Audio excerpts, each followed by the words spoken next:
What's up, Terry Holland? How you doing, buddy? I'm doing all right. Zach Burns, how are you this lovely Friday afternoon? It is a beautiful day here where I am in sunny Los Angeles, and I can't wait to get back outside. How is it in Snohomish? Just as gorgeous? Oh, it is beautiful. It's like a balmy, 39 degrees outside, probably? I'm just going to move my camera. There's sunshine. Look. Oh, my God. Look at all that sunshine. What is that? Yeah. Oh, well, if you're listening to this on the podcast, I just showed Terry sunshine. Hopefully you're seeing it where you are. Yeah, I'm jealous. Terry, there's a few people on Twitter that seem to be beyond reproach. And this story is and for Twitter, this story might be kind of ancient at this point, but it happened on Wednesday. Are you familiar with Chrissy Teigen? Yes. She's from, of all places, Snohomish. No. She is from Snohomish. She went to the same elementary school as my kids went to. Not at the same time, obviously, but clearly, yeah. Yeah, she's a hometown favorite. So it wasn't just born here and then moved at the age of 2, actually spent some time or born in some. She did end up moving apparently, but she went to high school. She went from elementary through to high school.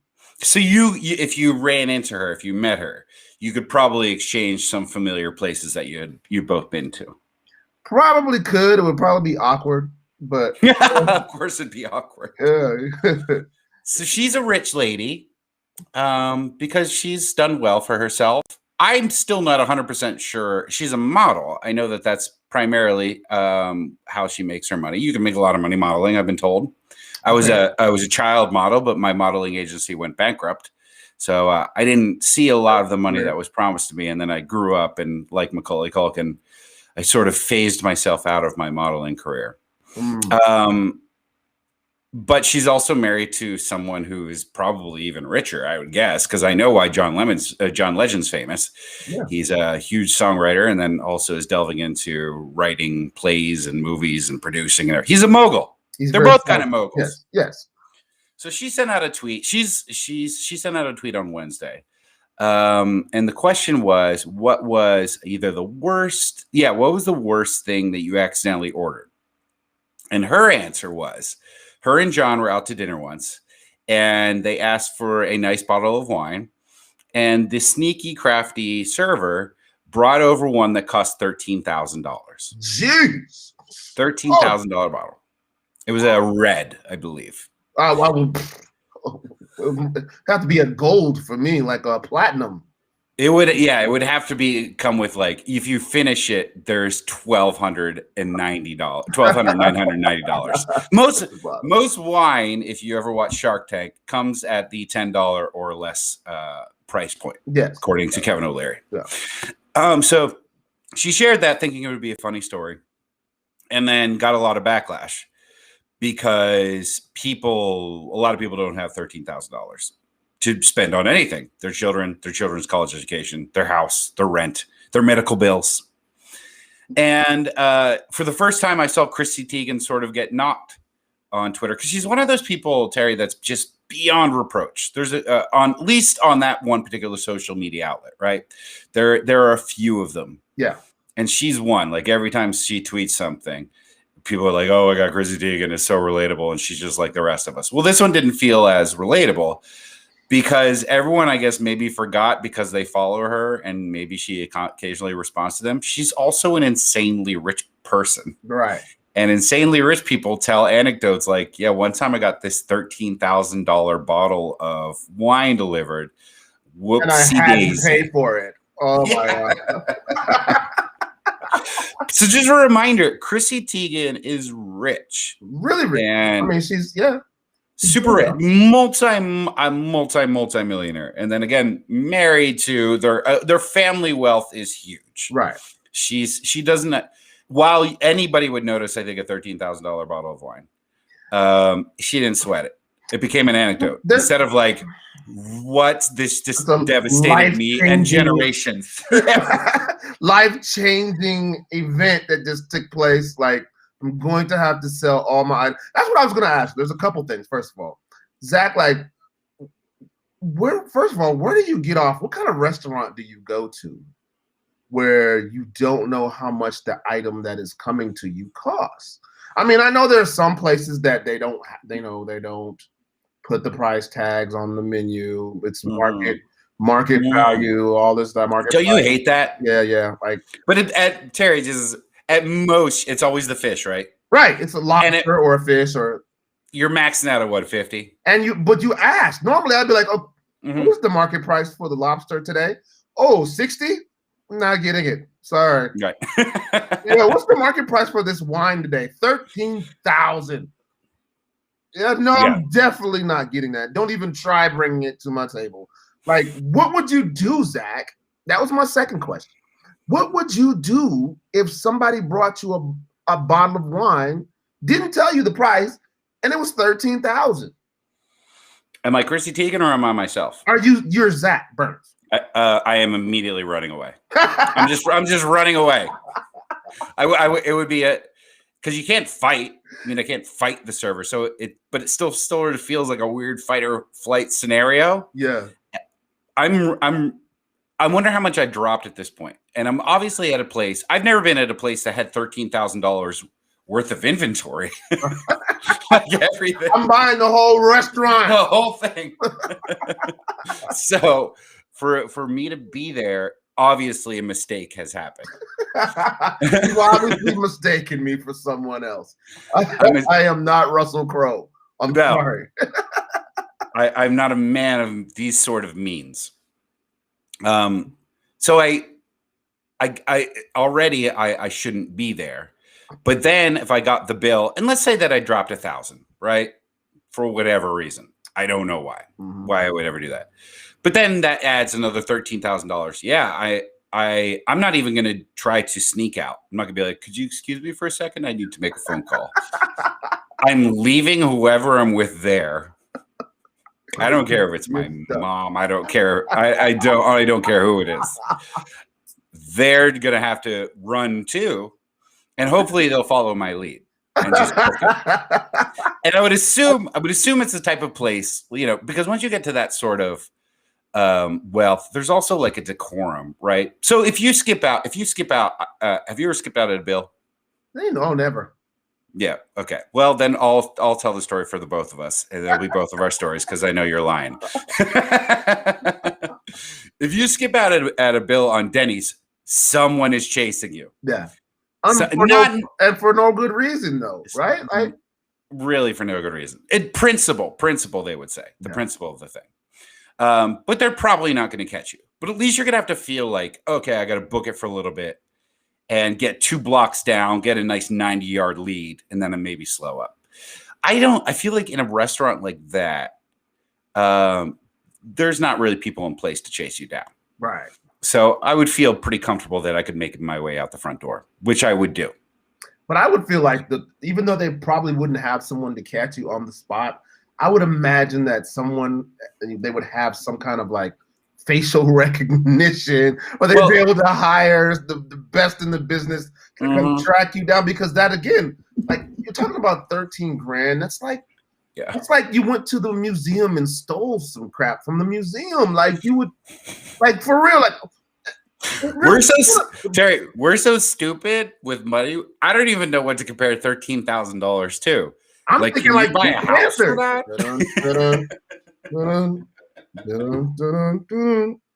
It sounds like the most expensive thing in the world to me. Maltese Falcon. Yeah, what it is, man. Like this, but there's a couple things that and then the follow-up tweet was the server came and took it from the table before they even finished it, so they only drank like maybe $8,000 worth of wine. But I saw it there. I do want to get into it. It's a silly story, but it does point out some bigger things, I think. Okay. I do want to point out the craftiness of the server, because I remember here's what I worked in the service industry in restaurants for a long time, probably like 7 years total.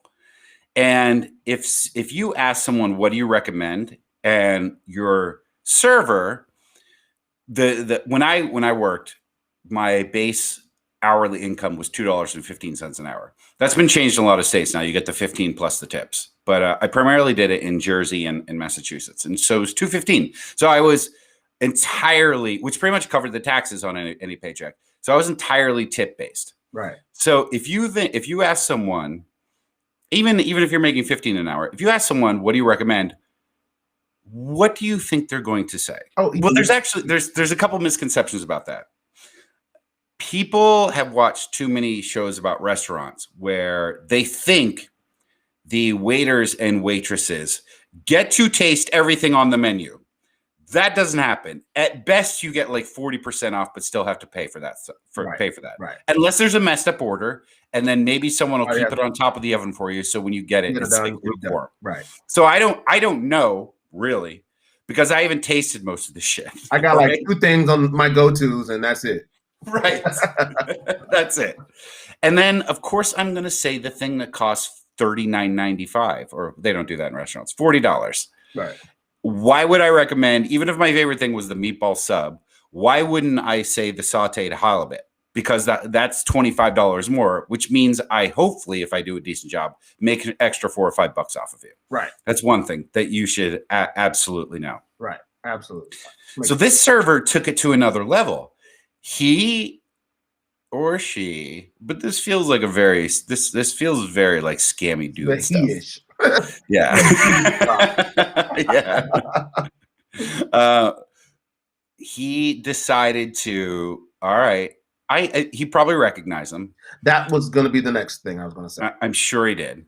Right. Because even if you don't, like, you'd recognize Chrissy Teigen if you don't know why she's famous. She's got a famous face. Right. And I was like, well, they asked me to pick the wine. Why would I not go deep into the recesses of whatever wine cellar, pull out the thing that's covered in 100-year-old dust, and serve that to them? Kudos to him. I saw for my first reaction to it is, yes, she spent $13,000 on wine, but hopefully the server, based on a 20% tip rate, got about $2,600. So that seems like a little bit of a victory for the proletariat for me. I was pleased about that. But the blowback, let's get into that. Again, to reiterate, Chrissy Teigen is a rich person. And I don't know, Terry, if you're of the ilk that if someone else is talking about the things, you can say whether they've earned them or not, but the things they're enjoying in this life at a higher income level. Because I have some friends who are insanely rich. I have a friend who owns a winery and like a vineyard, and is posting pictures out there all the time. I don't begrudge him for it. He owns it. Right. But the thing was, we brought up what we brought up earlier. A lot of people were upset because they're waiting for potentially another maybe $1,400 stimulus coming March 14th. They've been furloughed, they've lost their job. And I've been through all this, but I'm still not going to negatively react to someone who is rich and posting a story about their riches, unless they're doing it like Steve Mnuchin did, the former Treasury of the Secretary. Like, I'm rich, you're poor, you're stupid. Yeah. I don't think Chrissy Teigen ever had that goal in mind. No, I don't think so at all. I think, similar to you, I have several friends, a lot of friends that are very well off, and there's no begrudging for whatever reason. How they worked hard or they did whatever they had to do, and it's them, it's their lives, and they have their own battles to deal with on a daily basis that come with that. That being said, I'm pretty sure Chrissy Teigen, as aware as she is, as socially aware as she is, she wasn't out there to try to belittle anybody and make anybody feel bad about their financial situation with this thing. I think sometimes people of their status, they find themselves sometimes in a bubble where their reality is different than the rest of us. I think a situation like Chrissy Teigen and John Legend being tricked into buying a $13,000 bottle of wine at dinner, when you have that conversation on that level, when you've reached that certain wealth level, would be like one of us saying, "It, look, man, they charged me an extra $100. I had $100 added to my bill, and I wasn't ready for that." Here's how dummies like us get tricked. This is the closest I've been to that. do you want tap or sparkling water? There you go. And then what you don't realize is that if you say sparkling, you have to pay for the sparkling water. You got to pay for those sparkles. That surprise comes at the end. But again, we're talking $20. Yeah. Yeah. But the other thing that I saw too, and this is what sort of annoyed me, because it's like people applying different standards. A lot of people who came out to defend her were like, you don't have to follow her tweets. You don't have to read and if you don't like what she says, you can unfollow her or block her. Right. Yeah, that's always been true about a million things ever. Later I saw like other things that people tweeted that people wanted their Twitter accounts removed from, instead of just applying that same sort of logic. You can avoid anybody if you choose to avoid them. I just wish there was some sort of consistency there. And especially someone who's, like you too, who's worked in media for a long time. Instead of there's always just been this thought like, well, if I don't like it, it should go away, instead of, if I don't like it, why don't I just change the channel and never think of it again? Yeah, exactly. Yeah, I mean, that's the truth. I've said that for a long time. You don't have to be here. You don't. Nobody invited you to be here. No one's making you stay here on Chrissy Teigen's page and read this story. Do you know how easily avoidable Chrissy Teigen is? Or I avoid her most days, and I like her. But let me use because she is also kind of a progressive champion. Yeah. She's done, at least she says nice things. I don't know what she's actually done. But then there's people that are more hateable. I don't like them. I don't like Ben Shapiro. I have not read a Ben Shapiro tweet in like 4 years, because I don't follow him. Shapiro? Yeah. I muted him. Yeah. Because he's annoying. Yeah. And guess what? I haven't been exposed to any annoying thing that he said. Why was it so easy for me and so difficult for so many other people? Instead of just being like, oh, Twitter, take him away too. Just avoid that stuff. Man, I think a lot of people, they look for someone like Chrissy Teigen, who has been pretty much, I don't want to say she's been infallible over the course of her Twitter and social media career, but she's been like, America's sweetheart. Like, we love Chrissy Teigen. She's the champion for the underdog, the all women's rights and things like that. I think there's some people that just love to see people fall from that perch. We know she's going to screw up one of these days. She's going to do something stupid. And this is the thing that they chose. Like, of all things you could possibly choose, like the fact that she's wealthy and was actually trying to share a story where she got duped into spending more money than she wanted to. Empirically, if you look at it, it's a really funny story. It kind of is like the rich, some shiesty server knew exactly what he was doing. Yeah, I love it. The rich guy is getting the shaft. The rich guy's getting hit for 13 for something he would have never bought before. Never, ever. So it's probably been like a long running bet amongst like the servers there. Like, if you can sell this, like, just it might be in its own case. Like, just try. Yeah. Probably was. But I have this friend, Ray. He's probably my best friend outside my brother. And I remember one of the first times that I met him, he brought up like kind of his outlook on life, but it's compulsive, right? He can't help but think. It's whatever situation he's in. How could I make this the worst possible outcome? And I think about that like with Twitter sometimes. Like, have you ever just had a fleeting thought for a second as you see people set their accounts to private or just delete their account entirely and have their careers not necessarily ruined but altered? Have you ever thought like, man, today I could just say some shit and just ruin everything, and like been that close to doing it just to like watch it unfold in front of you? Kind of. Kind of. I don't know if I have thoughts of like I could ruin it. I just feel like there's sometimes I could say some stuff to get off my chest right now, and it'd probably upset the apple cart a little bit. Yeah. Was it worth it? You know what I'm saying? Like, No, it's not. Repercussions that have come along with this. I don't know. I of the people that I know who are not. We talk about Twitter like it's something that everybody has, because it kind of sort of feels like it is. Right. But I still do know this small fraction of people who don't have it, and just insanely happy.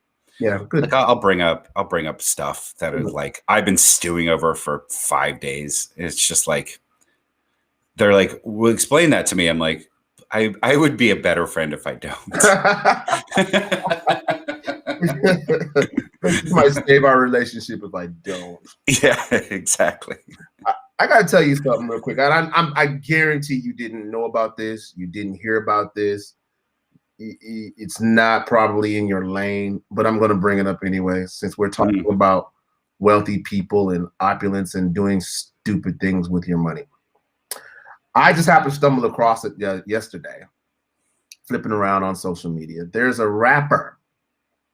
You know, rappers are known for doing stupid things, but this one this one might be one of the dumbest I've seen in a long time. His name is Lil Uzi Vert, Zach. Lil Uzi Vert. Okay. I don't know if you knew, like, you know, maybe for the past decade and a half, 2 decades ago, when the big deal was getting a grill. Yeah. Getting your teeth replaced with diamond and gold teeth. Who would you credit for starting that? Would that be Flavor Flav? Flavor Flav was probably the biggest mainstream at the beginning. It was something we used to get gold teeth a lot back in the day. Yeah. But then these rappers took it to the next level.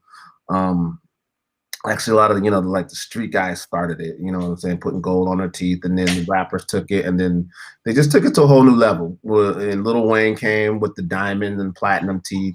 Right, Lil Wayne, yeah. I say Lil Wayne. Sorry, whiteness. Lil Wayne? Lil Wayne.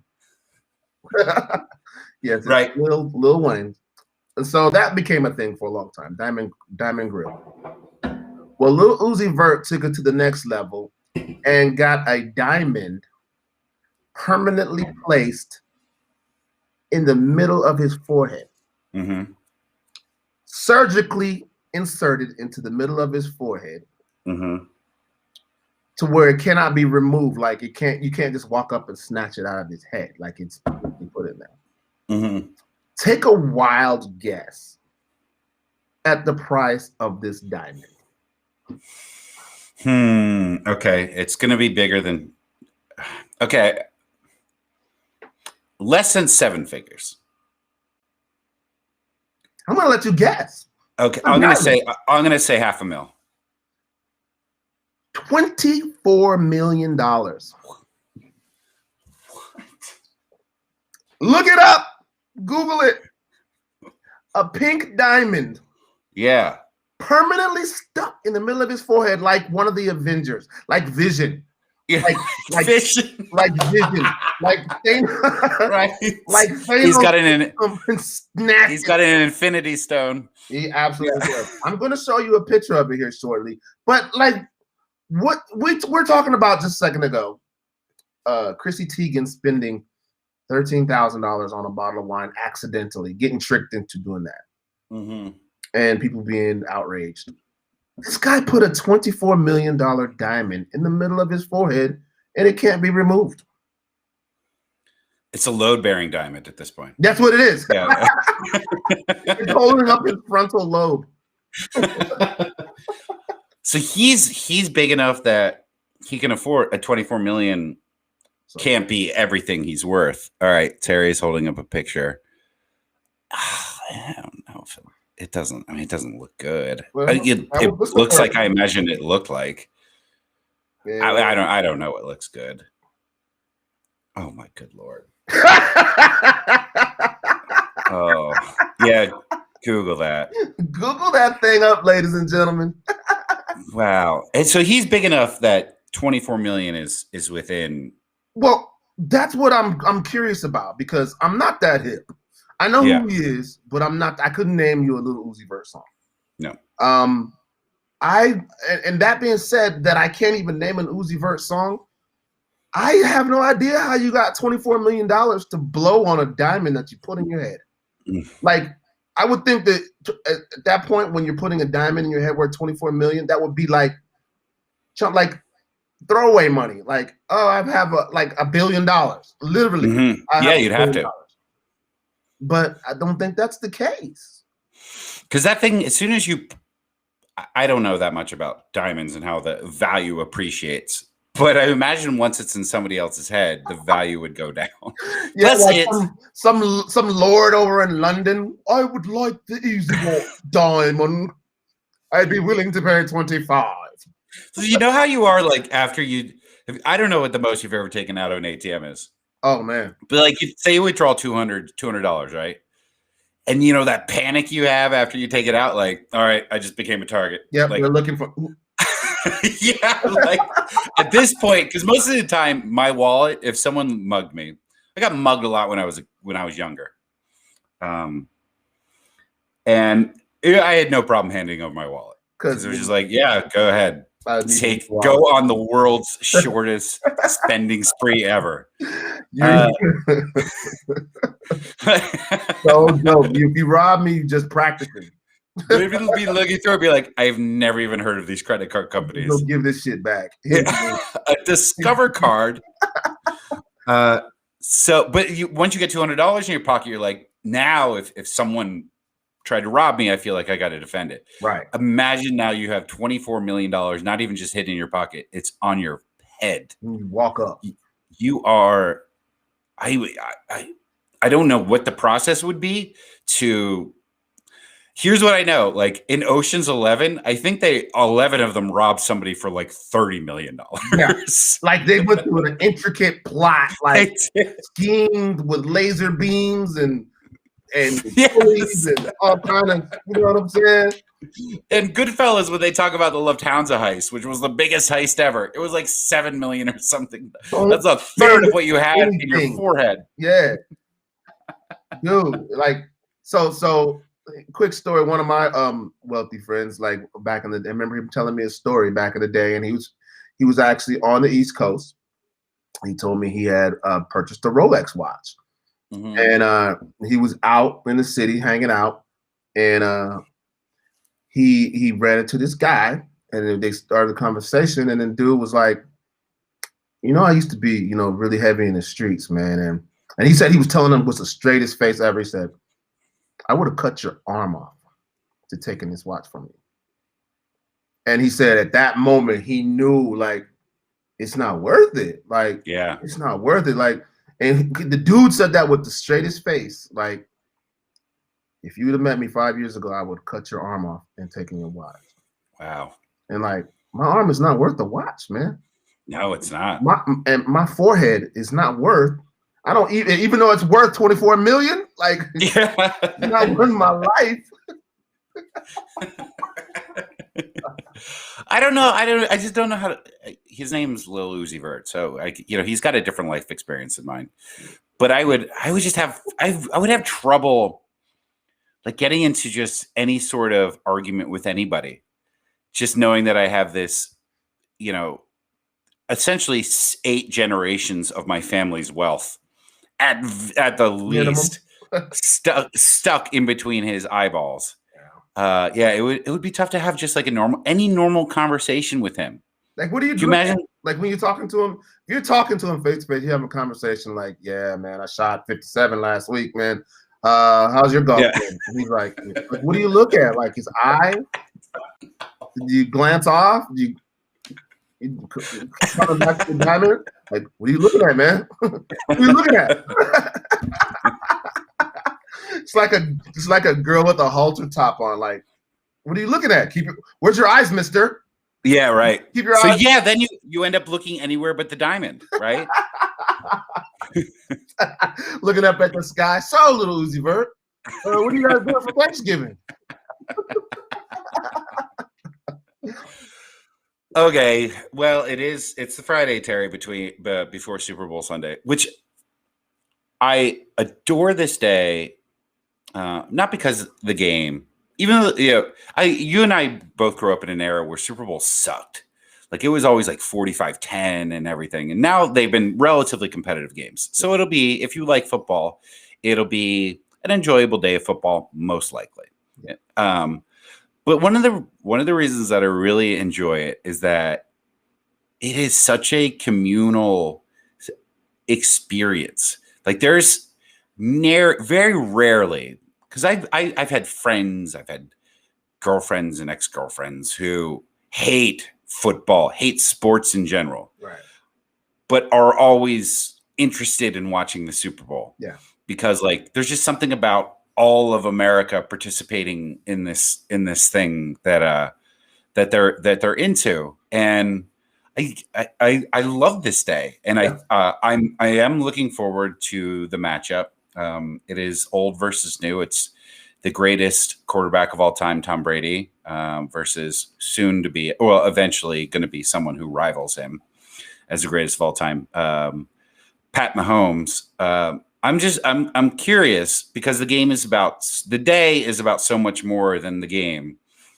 Is there an aspect of it that you enjoy more than the actual, the actual 4 quarters that we watch? It's weird because, as someone who grew up with football my entire life, when I say entire life, I mean literally my entire life since birth. Football has been a part of my life. I've enjoyed the game. I enjoy watching it. And so obviously that always comes number one for me. Like I love to see the actual, but over the years, it's really changed. Like, so when I was a kid, I of course loved to watch the games, watch the players, watch the superstars, the guys that I looked up to. Right. Mm-hmm. Then I went to college and played football in the Pac-12, Pac-10 back then, and played with some of the best players in the world.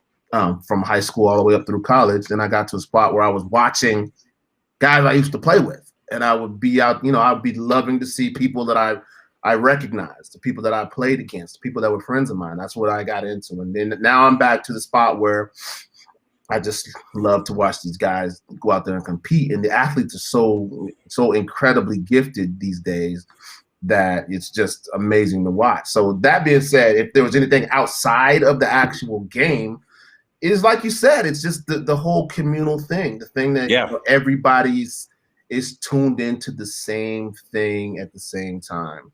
And I think especially this year, with all we've had to deal with over the past year, that it's going to be big to have this whole communal thing where people are experiencing it together, even though we're not together, even though we can't go to the game, we can't technically have Super Bowl parties. I think that, just everybody having that shared experience at the same time is going to be huge.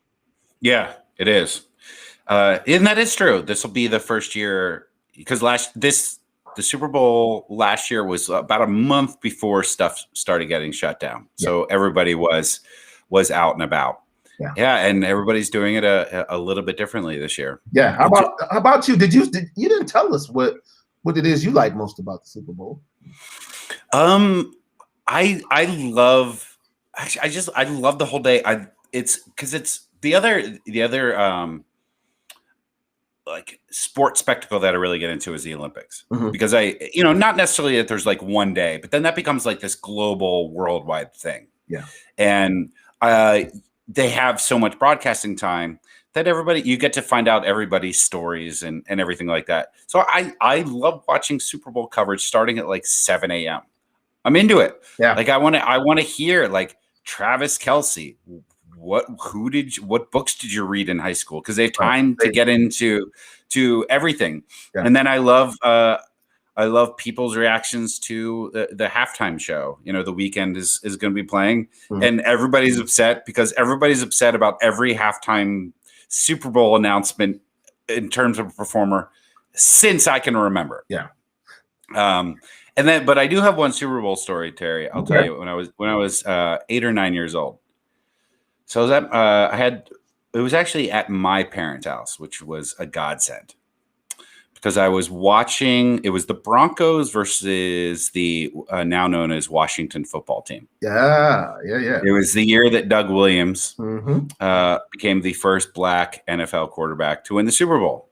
To play in the Super Bowl, to start in the Super Bowl, and to win the Super Bowl. Yes. Yep. So about 5 minutes into the second quarter, I pooped my pants. No. Dude, come on, man. What happened, Zach? I don't know. It had never happened to me before, other than when I was, very, very young. Right. But I was 8 or 9. It was well past. Pooping. But I think that it was like one of the best things about Super Bowl Sunday is like unlimited snacks for everybody. Yes. Right. There's no calorie counting, anything. Like tomorrow I'm prepping not nachos, tacos, wings, and then a third thing, even though that's plenty. Oh, and then just a full few bags of Doritos. Oh yeah, mine. So I got all that, and then I was just eating and eating and eating, and kind of enthralled by the game and everything. And it was before HDTV, so you had to sit a little bit closer to the TV. And then all of a sudden, I was like, "Uh-oh."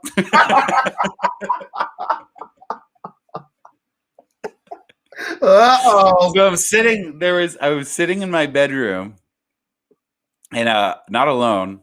My friend Brett was there, my friend David was there, and then my younger brother Jake, and Brett's younger brother Bart. I don't know. I'm giving you all the names. I could just say there were 5 other people there. Right.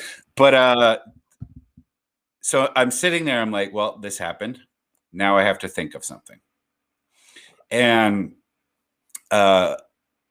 it's not like I had a contingency plan for this. Like this happened to me all the time, right? Or anything, This is one of those fight moments. Yeah. What do we do? So I had to like get as many of them out of the room as possible. But like I can't send my friends to go do chores. Like, hey, go get me a soda. They'd be like, no. But then I can't really stand up either. So I remember this is what I did. Tell me this wasn't genius. I'm like, okay, if the Broncos don't score here, and it was already like 28-0 or something, I'm gonna just roll out of the bedroom. I'm out of here. Yeah, I'm just like, and they're like, okay, that's a weird thing to do. And then the Broncos went 3 and out, and I'm like, well, I'm a man of my word, a poop-filled boy of my word. So I just rolled out of the bedroom while everyone's like, that's a weird bet payoff. Into the bathroom, which thankfully was like right across the hall from the bedroom, and just kind of figured stuff out from there. Now I didn't have any clothes to change into. Right. But I worked out. I'm not going to get too graphic with it. But once you're alone and there's a door lock, you kind of just sort of figure it out. Yeah. But yeah, I rolled out of the bed. I put down the bag or the bowl full of Doritos or whatever it was, and rolled out of the bedroom because I pretend I lost a bet that nobody even made with me. And no one was none the wiser. Like you came. It was like because no one would think like, oh, that motherfucker pooped his pants. Like because it was just like he's weird. He's had too much sugar or something. There was no like nobody was like no. That was the thing. Right. It was like 2nd and 8 when it happened. Thank God. And I was like, oh my God, I'll just say this. And then at least I have a reason to do it. If I just rolled out of the bedroom, people would be like, what are you doing? And then I would have had to think of something else. And this seemed like a much better plan. And it worked. Good job. And to this day, they will be finding this out for the first time. So I hit it that well. Here you come to the Anarchist edition. That's Revelations. That's been like 3 decades old. Zach didn't lose a bet. I did not lose a bet. He shit on because to lose a bet, someone else you have to bet versus. Crazy, man. Crazy. Yeah. So who do you got this year, man? Who do you think's gonna win this one? I'm weirdly hoping for the Buccaneers because I love the idea of just like unparalleled greatness, right? Yeah. And this would be not that he's Tom Brady, of course, isn't the greatest of all time, but like this would be greatness that, in individual sport. I know a lot of people are like, well, he's not the greatest athlete of all time. Serena Williams has won more. Yeah, but Serena Williams is like, if she wins, it's like all her. Like she's just better than another person. Tom Brady, it's like it's part of a team thing. Like I don't think the comparisons are fair. They're both great, and these are just barroom arguments anyway. Right. But for him to win a 7th, which would be like 12% of all Super Bowls, one player, against Patrick Mahomes and this Chiefs offense at age 43, playing for a team that has not made the playoffs since 2002. I think the last time they made the playoffs, they actually won the Super Bowl and haven't been back. Right. With Gronkowski back. Like I've spent my whole adult sports life. I was actually living in Boston when Brady took over for Bledsoe, and I was like one of the pissy Patriots fans at that point. Like, bring Bledsoe back. Who is this scrub? Exactly. But there is like witnessing that would be extraordinary to see him. Whereas Mahomes, I think, is probably going to bank at least 3 or 4 more, at least. Yeah. Like, you know, that Chiefs team is pretty outstanding. Yeah. This would be like an all-American or just like an all-time great American sports story. Brady going to a new team that his old team not make the playoffs and just winning the whole damn thing. It would be actually pretty cool. But it's not like I'd be upset. I think Pat Mahomes is and the whole Chiefs team is pretty. They're hard to root against, except for Tyreek Hill. Yeah. But yeah, it's Brady's like could there, when it comes to sports, could there ever be a better argument made that like he is far and away the best if he won the 7th? No. And let's remember too, he lost 3 based on freak shit. Yeah. I mean, he won 1 based on freak shit. Yeah, you know, and we all know which one. The Seahawks. Yeah, but like Eli Manning, weird, just able to bring down, you know, Goliath type, and then that Eagles Super Bowl, you know, would they put up like 600 yards and still lost the thing. So, yeah, I don't know who you got.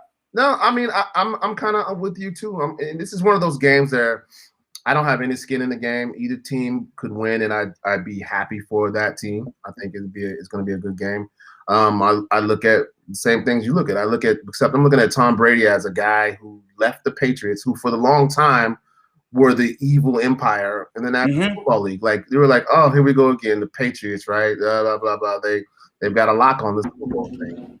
Yeah. And then Tom Brady and the Patriots had, you know, parting of ways last year.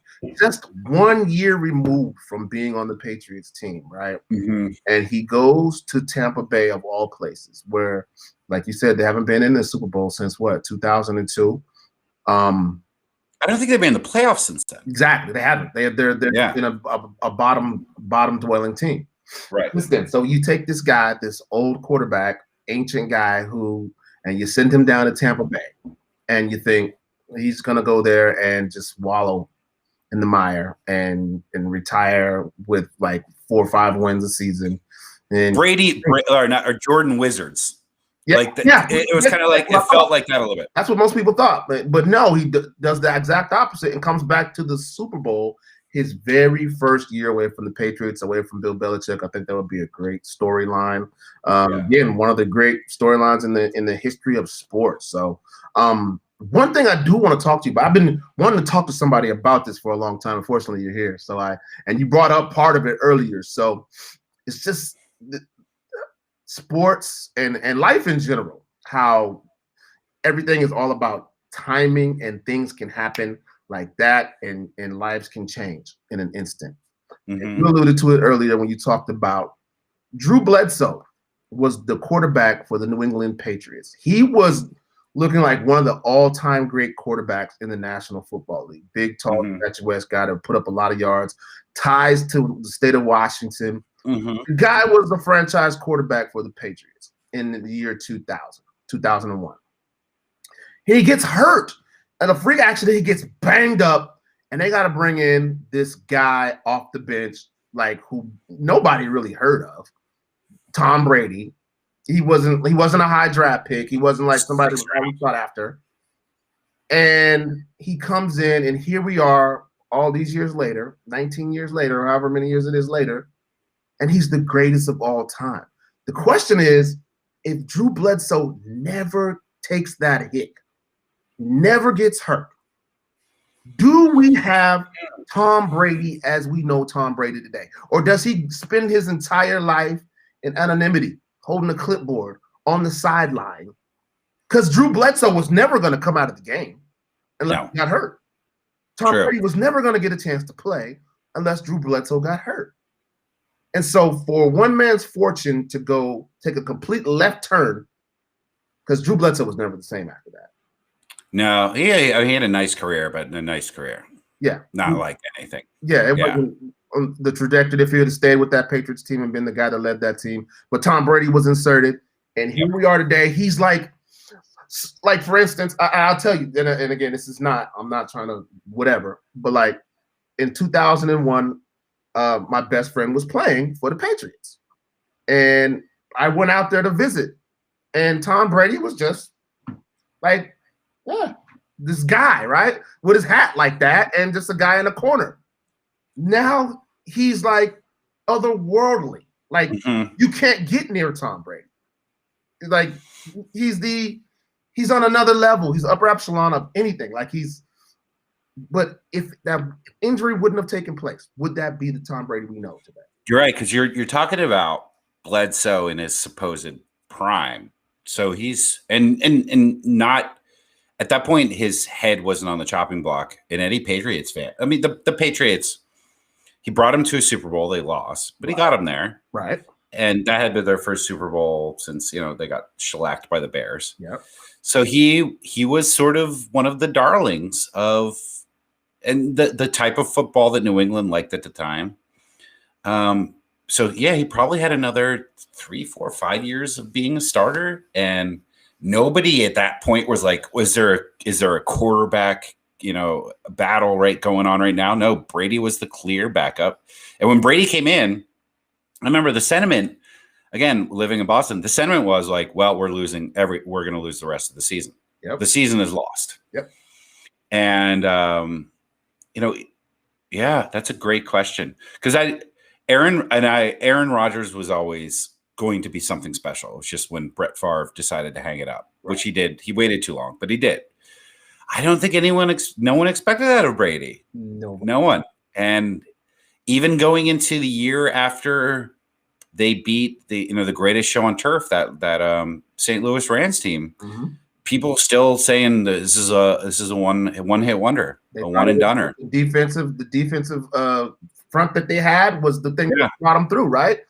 I don't know. That's a great question. It's why I hope that there are alternate. If you have ever read Michio Kaku, he believes that in alternate universes. Yeah, I would love to see one. The opposite happens. Yeah, where Bledsoe just remains healthy, probably ends up top 5 in a lot of categories. And Brady has just sort of a journeyman Steve DeBerg type career. Exactly. I mean, and I think about that all the time because I know, and again, it's all about time. That goes with anything in life, I guess. It's about timing and opportunities, and when things arise, if you're ready to step in. But like, I know guys that were really high quality quarterbacks or whatever position that were relegated to the sideline for their entire career just because of the timing and the situations they were in, and if they were given an opportunity. Who knows what might have happened? And on a pro level, like Rich Gannon's a great example. He kind of sat on the sideline for a while, only got to be really playing his prime for a couple of years, and showed his stuff. Yep. Yeah. But it's just weird to think like it is weird because I think like how everybody, and when I say he's otherworldly, like people think like they see Tom Brady and like, oh my God, he's so incredibly attractive and handsome and this, that, and the third. He married the supermodel, right? But what if he wasn't that Tom Brady? That was the quarterback that started. Yeah. What if he was just the guy you didn't recognize because he never played? Yeah. Would he dates like a local news anchor from Lansing. Like it's not that there's anything wrong with that. Not that that's a wonderful life he probably would have had. He would have made what 1.2, 1.3 million a year. Yeah. Holding a clipboard. He would have. Yeah, and then if he's 28, 29 by the time Bledsoe gets out of there, how many? Yeah. It doesn't happen. It's because it's been the reality for so long, and I don't think people remember. A lot of people don't remember that. Like, yeah, he's a I got my break because of an injury quarterback, not a I was drafted to be the next person. I was the heir apparent, Yep. like the way Mahomes was. Exactly. Or, like the way most quarterbacks that end up starters are. Yep. Yeah, he just caught a break. That's great. That is a great question. I don't know. Yeah. I don't know if you've ever talked to anybody who has a really strong opinion on it either. Because I would be fascinated to hear, like, okay, if Brady starts at 26, what kind of career does he have? Right. And the thing about, again, we're getting real deep into football here, but like you said, like Bledsoe was the guy he had been the guy in New England for several years. It wasn't like he was just going to get shown up. In the NFL, if you're a starting quarterback for a team and you're a franchise quarterback, which he really was. Absolutely. You don't lose your job, especially you don't lose your job to like a 4th, 5th, 6th round draft pick quarterback. I remember even when the Pats got into the playoffs that year, they wanted Bledsoe to come back. They wanted Bledsoe. Bledsoe had rehabbed himself at that point, and yeah, they were like, "Well, all right, let's stop messing around. Let's put Drew back." Yeah, very interesting. Yep. All right, Terry. Well, we'll talk again a couple of days after the Super Bowl. Yeah. Hope you enjoy yourself. You too, brother. Don't poop your pants. I'm gonna try my best. If I do, I'll just roll out. Roll out.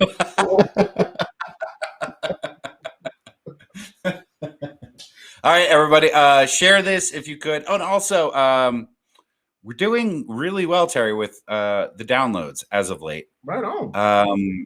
Yes, but if you do subscribe, if you could also rate, because that brings us up to, I don't know, more people see it. It's I don't know. It's the algorithm that Apple is still the primary distributor of podcasts, so that would help. And also patreon.com/Burns and Hollow. We're starting to put some exclusive stuff up there, and also follow us on Twitter. Do a lot of work for us. But at the very least, here's what you could do. If you're watching this or you see this eventually, just hit share. Then that's one button. And have a good Super Bowl Sunday, everybody. Yes, sir. And we'll talk to you next week. See you, buddy. Good, guys.